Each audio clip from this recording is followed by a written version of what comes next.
Oi, tudo bem? Na narrativa de hoje, eu tô trazendo 3 relatos envolvendo pessoas perigosas, ou porque tá morando com a pessoa que é meio estranha e não sabe, ou convive de alguma forma, ou porque foi perseguido por alguém. E se você tá chegando aqui agora, essa é a primeira vez que eu trago aqui no canal um vídeo de terror real, entre aspas, não envolvendo nada sobrenatural. Geralmente eu trago uma mistura ou só relatos sobrenaturais. E eu te convido a compartilhar sua história aqui com a gente também. Se você tiver alguma história esquisita, misteriosa, assustadora, inexplicável, seja o que for, o e-mail tá aqui na descrição. A minutagem de quando começa cada relato tá na descrição também, caso você queira pular possíveis comentários pós-relato. E eu te convido a participar, tá bom? Bora lá?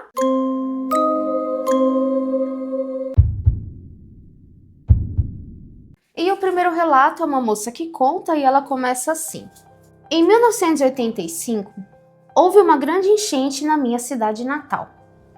Minha mãe, sendo a alma gentil que ela é, permitiu que uma amiga e seu marido se mudassem para o andar de baixo do nosso duplex até que pudessem conseguir um lugar próprio novamente. Bem, eles não tinham seguro contra enchente, então demorou um pouco. Alguns anos, na verdade. A amiga da minha mãe e seu marido sempre estiveram lá enquanto eu estava crescendo, e eles me trataram como se eu fosse a filha que eles nunca conseguiram ter.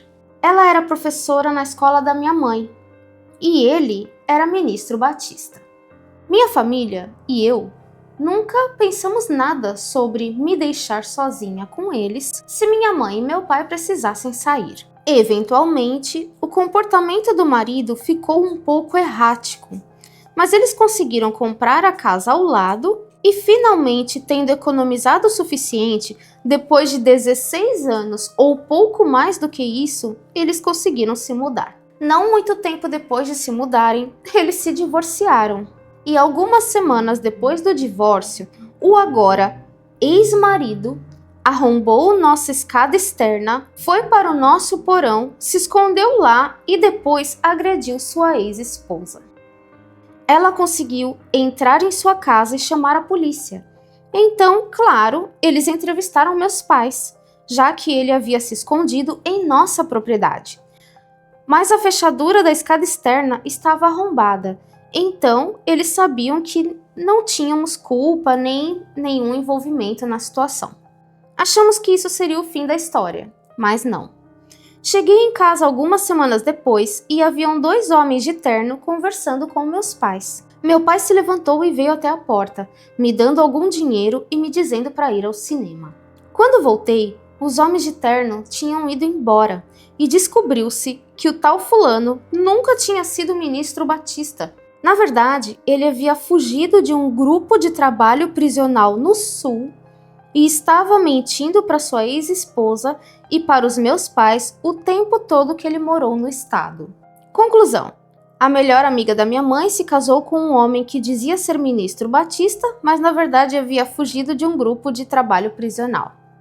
Fiquei sozinha com ele várias vezes ao longo de 16 anos, sem perceber que ele era um criminoso, e ele arrombou nossa escada externa para atacar sua então ex-esposa. Como pode, gente? Ele ficou muito tempo lá, ninguém, sabe? Você convive com a pessoa e não percebe. Gente, isso é muito perigoso. Isso faz a gente pensar em todas as pessoas que a gente conhece, né? Será que você conhece um psicopata aí e não tá sabendo? Aquele seu amigo estranho, né? Que tem poucos amigos. Aquela pessoa meio esquisita. Vai lá se saber, né? Eu, hein? O segundo relato, a moça conta de uma situação que aconteceu com ela quando ela tinha 11 anos. E isso também é bem complicado, porque eu achei ela bem ingênua para 11 anos. Infelizmente, às vezes isso parte da própria família, né? Que não, sei lá, não deu todas as possíveis coisas que poderiam acontecer se ela tivesse vulnerável por aí, mas enfim, vamos lá. Eu não sei o quão assustador essa história é, mas ainda sinto arrepios quando penso nela. Quando eu tinha uns 11 anos, estava de férias com minha família nas ilhas Turks e Caicos, uma pequena ilha no Caribe. Na época do ano em que estávamos visitando, havia algum tipo de alga bioluminescente na água que era visível à noite. e os moradores locais levavam os turistas em barcos para ver o fenômeno natural, que por sinal devia ser muito bonito, né? Deve ser muito bonito. Enfim, meus pais decidiram levar meus irmãos e eu para ver a alga brilhante. Esses passeios eram bem tarde da noite. E quando o barco turístico atracou, já eram cerca de 11 horas da noite. Sendo a idiota de 11 anos que eu era, comecei a correr descuidadamente à frente do resto do grupo na volta para o estacionamento, porque queria ser a primeira no ônibus. Mas quando cheguei ao estacionamento, estava completamente escuro, as luzes estavam apagadas e o ônibus ainda não estava lá. Fiquei surpresa com a escuridão inesperada, então me virei para voltar para o resto do grupo, quando de repente uma figura escura me agarrou pelo braço e começou a perguntar: "Onde você vai?" Era a voz de um homem. Eu estava confusa sobre por que ele estava me agarrando, mas eu era jovem e boba, então estava com muito medo de resistir. Em vez disso, eu disse a ele: "Estou esperando o ônibus." "Em qual ônibus você estava?" "Não consigo me lembrar." "Você estava no meu ônibus, não estava?" disse ele. Nesse ponto, ele começa a me puxar em direção a uma van. E naquele momento, as luzes do estacionamento se acendem e o resto do grupo de turistas vira à esquina. Ele rapidamente me solta e se afasta de mim. Olho para o rosto dele e vejo que ele é um homem com aparência extremamente desarrumada, provavelmente na casa dos 50 anos, e ele tem uma barba grisalha desgrenhada e uma expressão assustada no rosto, claro, né? Foi pego no flagra ali. Imediatamente, volto para o grupo e vejo que o homem está tentando ir embora o mais casualmente possível. Meu pai me pergunta: "O que aquele cara queria com você?" E eu apenas disse: "Eu não sei." Na época, porque eu era jovem e ingênua, eu estava completamente inconsciente de quão suspeita era aquela situação. Só muito mais tarde a memória voltou para mim e eu percebi quanta sorte eu tive e quão perto eu estava de realmente algo terrível acontecer comigo. Gente, 11 anos, já dá para ter uma noção, né? Eu vejo por mim. Quando eu tinha 11 anos, a gente mudou para uma casa e foi quando minha mãe começou a deixar eu sair na rua assim, né? E eu era bem esperta para 11 anos, gente, que eu comecei a sair com os amigos, comecei a sair sozinha, e eu era muito ligeira.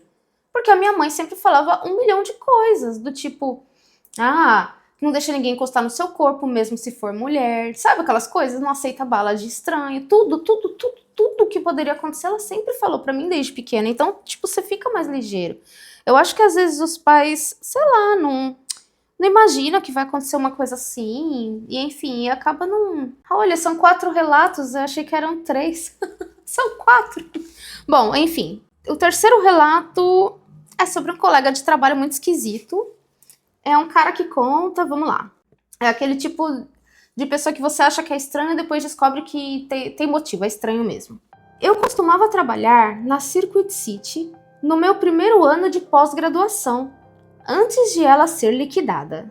Não sei que loja é essa nem onde fica, mas tudo bem. Tínhamos esse cara nerd e gordo, com uma voz que parecia de um furão, trabalhando conosco. E não me entendam mal, não o julguei por isso, por ser gordo, nerd ou nem nada assim, mas algo realmente parecia estranho nele. Ele sempre passava o tempo nos computadores da sala de descanso durante o almoço, até que certo dia ele não apareceu para trabalhar. O diretor da loja estava lendo o jornal local na sala de descanso enquanto alguns de nós almoçávamos com ele, quando ele simplesmente se levantou e disse: "Desculpem, pessoal, tenho que ligar para a matriz." Depois disso descobrimos que o vendedor de computadores esquisito acabara de ser formalmente condenado por acusações de pornografia infantil. E o diretor da loja leu isso no jornal e teve que ir contar para a matriz e perguntar o que ele deveria fazer. O cara esquisito então não tinha mais emprego depois disso, porque ele não revelou que estava sob investigação durante o processo de entrevista inicial. E nada apareceu na verificação de antecedentes, porque ele ainda não havia sido condenado. O juiz havia dado alguns dias ao cara esquisito para colocar seus assuntos em ordem e ele, por algum motivo, resolveu ir trabalhar. E o pior ele pareceu bastante chocado que a empresa não tolerasse bem a mentira no pedido de emprego, nem queria que ele vendesse computadores para famílias por ter uma condenação por pornografia infantil. Assim que começamos a rever as imagens, ficou bastante desconfortável como ele havia olhado para algumas crianças e nós nunca tínhamos percebido. Gente, olha que bizarro, né? O cara tava sob... não tinha saído a condenação dele. Pode ser que essa condenação tenha sido não em cárcere, né? Tem outras formas aí que às vezes são aplicadas, como trabalho voluntário, esse tipo de coisa. E o cara queria porque queria trabalhar lá e ainda achou um absurdo, inaceitável, a loja não querer manter ele lá como funcionário depois que saiu a condenação. Olha que coisa, ele é um injustiçado, né? Como é que pode? Gente, eu não sei que planeta essas pessoas vivem, sério. Queria entender. Enfim, próximo. Esse aqui é sobre uma perseguição. Minha família estava visitando o Havaí quando eu era criança. Minha mãe e eu visitamos uma cachoeira remota na estrada para Hana e estava começando a escurecer. Quando começamos a caminhar a longa trilha até a cachoeira, notamos que um homem desgrenhado, sem camisa, com jeans rasgados e cobertos de tinta, começou a nos seguir.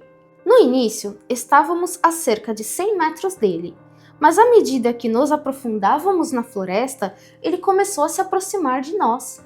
Aos 14 anos, eu ainda não tinha perdido a fé na humanidade e meu desejo ardente e incrível de ver a cachoeira não me deixaram com medo, pois superava muito o possível perigo iminente.